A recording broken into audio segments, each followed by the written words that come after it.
কেলটু এবং বল্টু একই অফিসে চাকরি করে। কেলটু একদিন বলল, দোস্ত কতদিন ধরে ছুটি পাই না, কাজ করতে করতে হাঁপিয়ে উঠেছি, কিন্তু বস তো কিছুতেই ছুটি দেবেন না। বল্টু বলল, আমিও হাঁপিয়ে উঠেছি, কিন্তু আমি বসের কাছ থেকে ছুটি নিতে পারবো, দেখবি।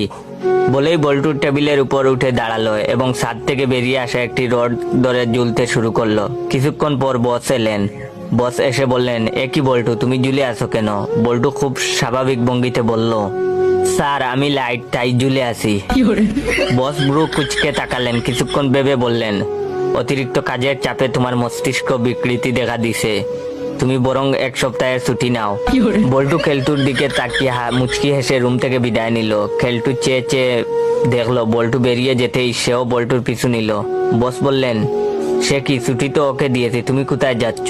খেলটু বলল, কি আশ্চর্য, লাইট ছাড়া কাজ করব কি করে? বস এটা শুনে মনে মনে ভাবলেন, বল্টুর সাথে থেকে এরও মাথায় প্রবলেম ধরেছে, তাই কেলটুকেও ছুটি দিয়ে দিলেন।